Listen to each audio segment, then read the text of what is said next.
Prédio 11 de hoje vai falar sobre o ativismo ambiental, trazendo o caso da Ana Paula Maciel, que é egressa do curso de Ciência Biológica aqui da UBRA. Tem também produções dos alunos de Comunicação Social. O Prédio 11 só está começando.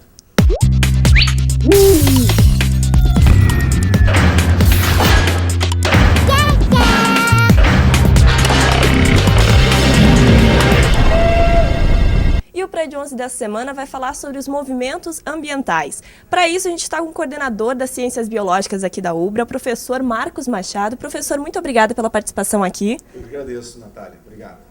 E o professor também de Direito, especializado em Direito Internacional, o professor Sérgio Abreu. Obrigada pela participação, professor. Eu agradeço estar participando do programa. Para começar, então, professor Marcos, a gente sabe que o Greenpeace, teve 30 pessoas presas na Rússia, 28 delas eram ativistas e 2 jornalistas. Entre elas está uma ex-aluna aqui do curso, egressa, Ana Paula Maciel. Sim. Pode explicar um pouquinho para a gente, para quem de casa não sabe o porquê que eles estão presos lá? Claro. Ana Paula Maciel, ela foi nossa aluna até o ano de 2007, se graduou em 2007 e em 2006 ainda ela ingressou no Greenpeace, tendo viajado com o Arctic Sunrise, o navio esse que está preso agora. Depois ela retornou ao curso e concluiu, e voltou a trabalhar no Greenpeace, agora atuando como bióloga, e ela é marinheira de convés do Arctic Sunrise. Na verdade, o Greenpeace tem como objetivo alertar a população mundial a respeito dos problemas ambientais que são causados pelo uso não sustentável de recursos naturais. Então, muitas conclusões importantes têm sido obtidas pela ciência, e o Greenpeace visa justamente, através desses atos públicos, divulgar essas conclusões e os riscos que, afinal de contas, os diversos recursos naturais, os ecossistemas estão sofrendo. Professor Sérgio, a justiça russa, ela pode apreender pessoas de diversas nacionalidades, assim como essas 30 pessoas que estão presas por lá? Esse é um caso bastante complexo, com uma grande repercussão, porque se trata também de pessoas militantes, ativistas por direitos, e o Greenpeace tem um papel internacional extremamente importante na defesa do meio ambiente, especialmente do meio ambiente ligado às águas, dos nossos oceanos e seus recursos naturais. E nessa situação, certamente, em espaço de competência do Estado russo, aquelas autoridades entenderam que aquele tipo de ação que essas pessoas estavam fazendo, em que a Ana Paula também estava participando, tipificaria uma conduta que pelas leis russas era considerada criminosa. Mas no caso do Greenpeace, o senhor acha que não foi uma medida muito dura apreender, e ainda primeiro foi por pirataria, agora por vandalismo? Certamente, o Greenpeace ele tem todo esse histórico de um ativismo de defesa de direitos, mas o Estado russo, inclusive, num primeiro momento, entendeu tratar-se até numa capitulação bastante severa, que é sobre o crime de pirataria, que hoje é um crime muito combatido, principalmente porque em alto mar existe muito embarcações, especialmente comerciais, que sofrem agressões desse tipo. Pelas notícias que foram veiculadas, realmente houve um exagero nessa tipificação, porque ali se tratava ali de pessoas que estão fazendo uma manifestação universal. E esse enquadramento extremamente rigoroso não encontrava amparo na legislação internacional, nos tratados internacionais. Inclusive, há um tratado internacional de 1982, que é o Tratado sobre o Direito do Mar, inclusive que fala sobre a questão do combate à pirataria. E não seria o caso da aplicação desse tipo de conceito. E professor Marcos, a gente sabe que alguns países como o Japão, a Rússia e os Estados Unidos já se mostraram contrários a alguns desses movimentos, o que configura o ecoterrorismo. Pode explicar um pouquinho para a gente o que seria isso? O tema ambiental é, hoje em dia, a questão política mais importante no nosso planeta globalizado. Exatamente porque diz respeito ao acesso sustentável aos recursos naturais. E a gente não pode esquecer que a história dos conflitos, né, na nossa sociedade é uma história da disputa por recursos naturais. Então, entendendo isso, a gente pode compreender melhor a relevância das questões ambientais hoje em dia, principalmente para aqueles países como os Estados Unidos, como o Japão, como Rússia, como China, que têm suas economias baseadas principalmente em matrizes energéticas de combustíveis fósseis, né, e que relutam em mudar essas matrizes. Não é por acaso que esses países relutam em assinar protocolos ambientais e têm promulgado legislações que qualificam, inclusive, o ativismo ambientalista como ecoterrorismo. Durante o governo do George W. Bush, isso também ocorreu. E, professor, como é que o ativismo ambientalista é visto aqui no Brasil, diante da lei? Nós não temos uma tipificação, né? Ou seja, as pessoas têm, perante a Constituição brasileira, a liberdade de expressão, de reivindicação, de manifestação política, né? De expressar as suas manifestações políticas. Inclusive nós vimos agora, recentemente, né? As grandes manifestações que tivemos nas ruas, né? Nos espaços públicos, onde a população faz reivindicações, faz seus protestos. O que ocorre, no caso da Rússia, é a interpretação se essa manifestação ela violou alguma lei interna da Rússia, como estão tipificando, né, professor? Você pode me ajudar? Vandalismo? No vandalismo, né? Ou seja, saiu da pirataria, que era um delito extremamente grave, né? Nas convenções internacionais, para uma situação de vandalismo. Que também vai ter que se verificar, né, o que significa esse vandalismo, qual é a extensão, será que simplesmente o ato de protestar ou de acessar a plataforma, isso caracteriza um vandalismo, isso causou um dano, né? O vandalismo vai causar um dano patrimonial. Isso aconteceu, isso vai ter que ser analisado e discutido, né? Eu gostaria de fazer um comentário a respeito disso. Eu estive conversando com o senhor Jair Maciel, que é o pai da Ana Paula, na semana passada, e ele demonstrava uma preocupação maior ainda com a tipificação por vandalismo. Exatamente porque na tipificação anterior, por pirataria, sendo esse um crime internacional, né, que é regido pela legislação internacional, seria muito mais difícil de a Rússia sustentar as penalidades inicialmente propostas. Com a modificação, né, da tipificação para vandalismo, bom, aí isso caracteriza mais um crime interno, regido pela legislação russa, e que, portanto, menos sujeito às pressões internacionais a respeito do que aconteceu. A gente não pode também considerar que a mudança de capitulação do tipo de crime aponta para, digamos, uma solução favorável de libertação dos ativistas. Eu acho que essa é uma questão ainda em aberto e que depende também da pressão política internacional. E nesse contexto, professor Sérgio, os dois jornalistas que estavam junto com o grupo, eles não deveriam ter um julgamento diferenciado? No processo que a justiça russa está desenvolvendo, certamente vai ter que apurar, né? Porque no devido processo legal vai verificar a participação de cada um, né, nessa conduta, se configura ou não aquilo que estão sendo acusados. Acho que o professor Marcos tem muita razão nesse argumento que ele coloca, justamente porque a pirataria ela ficaria realmente no plano internacional. Então a gente vai dar uma pausa no nosso bate-papo, porque agora tem a Estação do Livro com a Jéssica Soares, falando do autor Edgar Allan Poe. Roda aí! E esta ave estranha e escura fez sorrir minha amargura, com solene decoro de seus ares rituais. Tens o aspecto tosquiado de Sião, mas de nobre e ousado. Ó velho corvo imigrado lá das trevas infernais, diz-me qual teu nome lá nas trevas infernais. E disse o corvo, nunca mais. Acabou o quadro.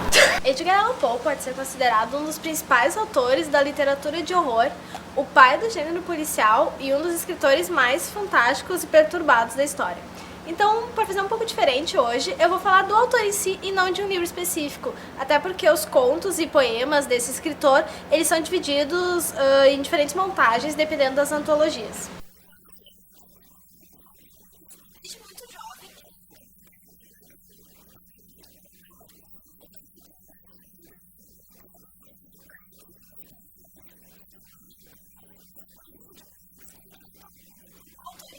Sabe essa tendência de olheiras marcadas que está muito na moda?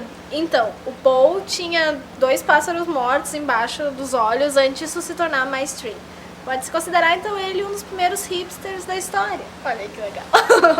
O poema Corvo provavelmente é a sua criação mais conhecida, mas outros contos também, como Gato Preto, Crimes na Rua Morgue e A Queda da Casa de Usher, também são títulos que facilmente vêm à memória. Crimes na Rua Morgue pode ser considerada a primeira história policial da literatura.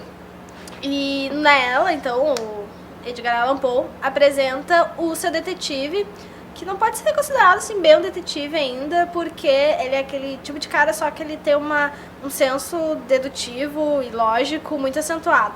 Então não tem ainda aquela figura de detetive criada, mas ele apresenta esse personagem chamado Auguste Dupin. Arthur Conan Doyle, quando criou o fantástico Sherlock Holmes, ele se inspirou muito no Dupin para criar então, as figuras do detetive. E até Sir Arthur Conan Doyle, quando foi escrever o primeiro livro, Um Estudo em Vermelho, tem uma citação bem irônica, assim, em relação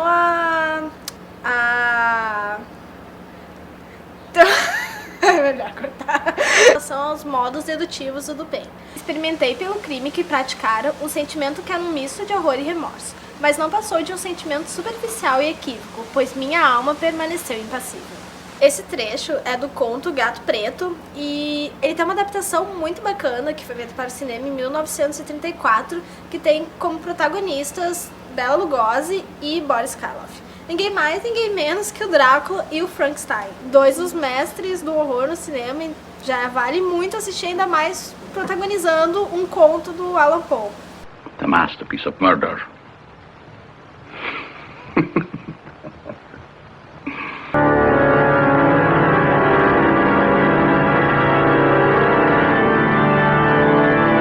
O leitor, ele não tem muito aquela definição de entre o que é certo e errado. Essa questão é muito nebulosa na narrativa do Allan Poe, até porque ele sempre dizia que ele não tinha fé nenhuma na perfeição humana. Isso fica bem claro nos livros dele. Então, se você gosta de horror e está cansado daqueles filmes de criancinhas falando línguas estranhas e pessoas que filmam as outras dormindo enquanto fantasmas puxam o lençol e essas coisas, leia Edgar Allan Poe, porque ele é a finese do gênero. A vida... Ai, uma abelha! Ela foi embora, gente! Não, ela tá ali!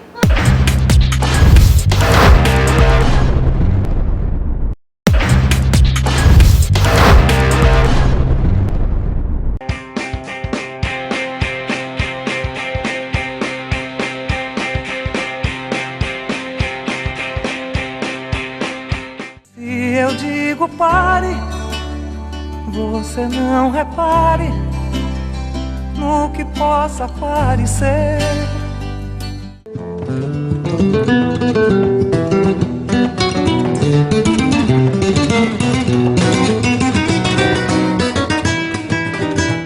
Somos cuerpo y alma, parte y gotas de agua, tú y yo.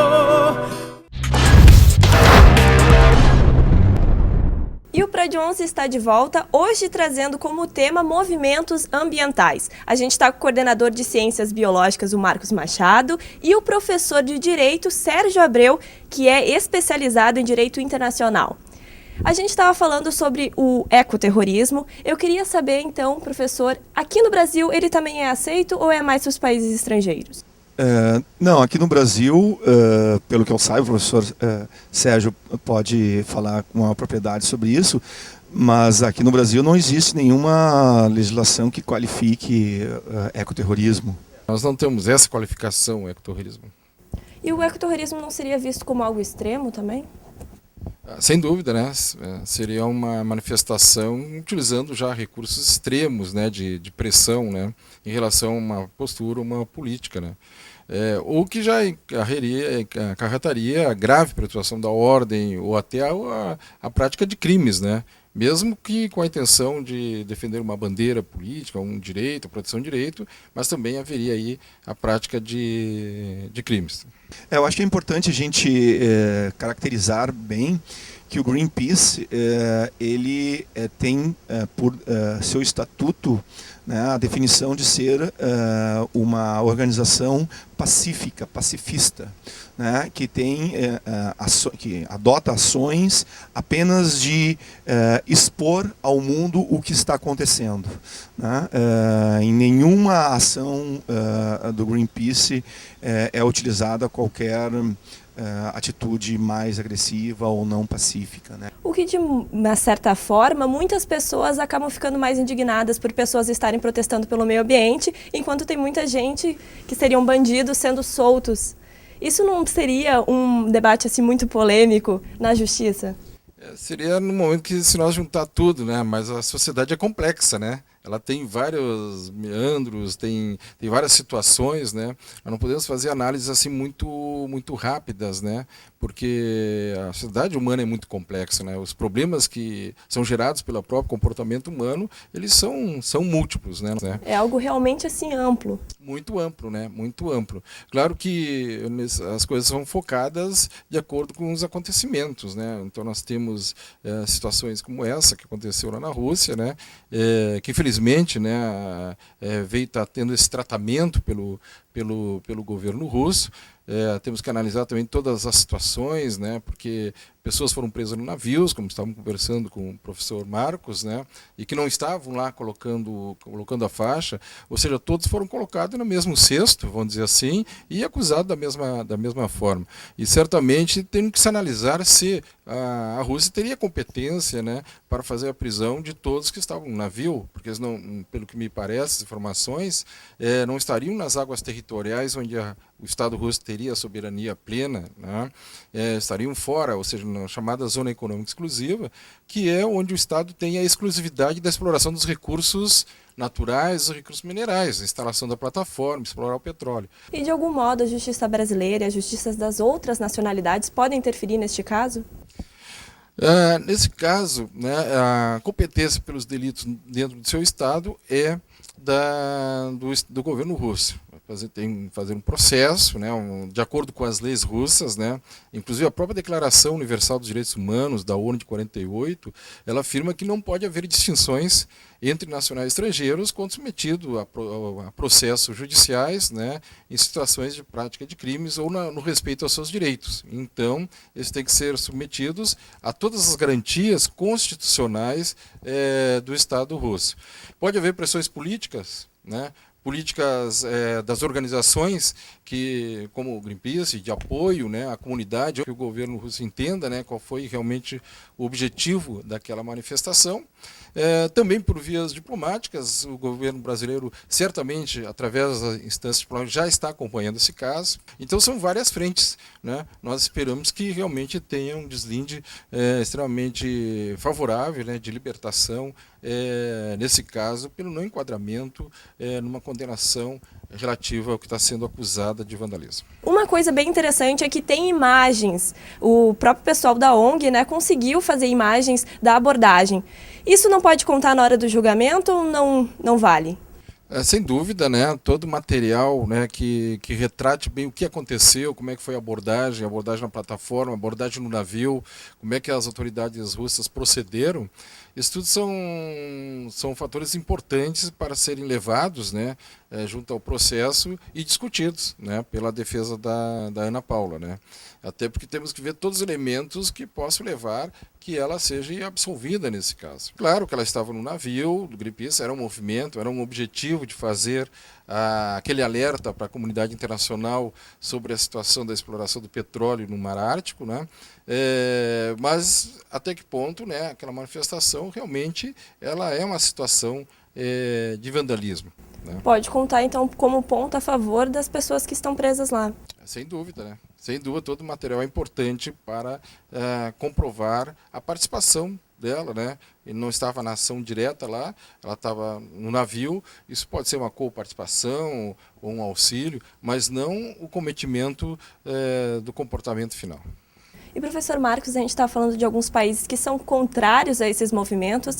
E quanto à pegada ambiental, tem como explicar um pouquinho para a gente o que seria esse Claro. tema? E o que significa a pegada ecológica?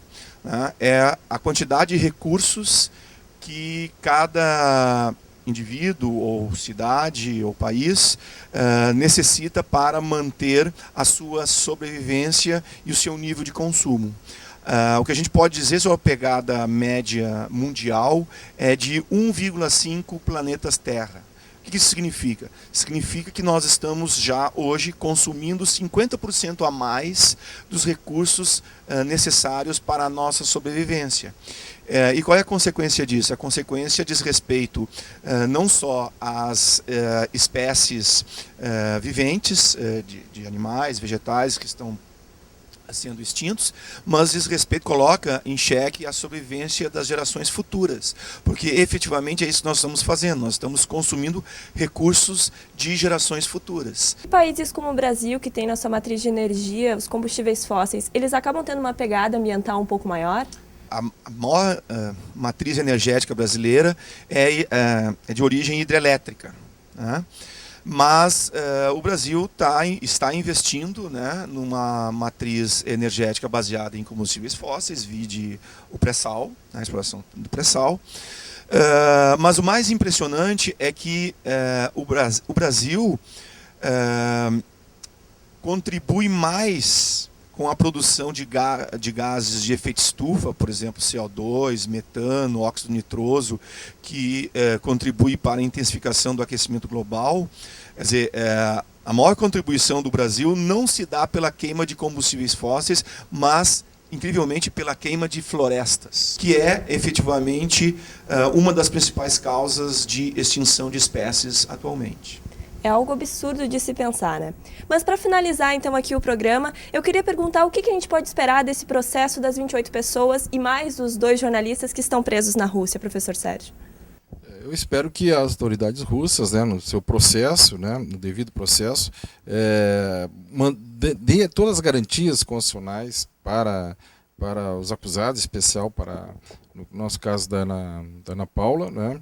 E que os juízes tenham realmente essa clareza, né, de analisar a Constituição russa e analisar no aspecto da manifestação, da liberdade de direitos, né, do grau de não ofensibilidade, né, que nos parece que mínimo que pode ter ocorrido, né, e que não seja um motivo de condenação, né. O governo russo também pode expulsá-la, né? Ele pode até processá-la e condená-la e promover a sua expulsão, né? Inclusive não cumprindo a pena lá no território russo. Então nós esperamos que haja aí um bom senso do governo russo e principalmente da justiça russa no sentido de promover uma situação que seja realmente protetiva, né, dos direitos. E professor Marcos, na sua opinião? Bem, eu acho que a situação é muito séria, né? É realmente grave,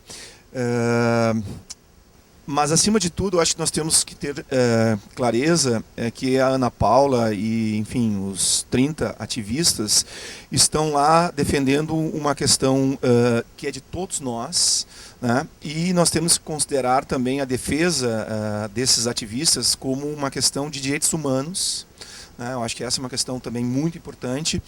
E eu acho que um aspecto muito relevante a respeito é exatamente a conscientização das pessoas, da sociedade em geral, a respeito do que está acontecendo com o planeta, né? Então eu espero que efetivamente a Ana Paula e os 29 ativistas sejam libertados e que disso resulte uma maior conscientização da sociedade mundial a respeito do nosso planeta, do futuro do nosso planeta.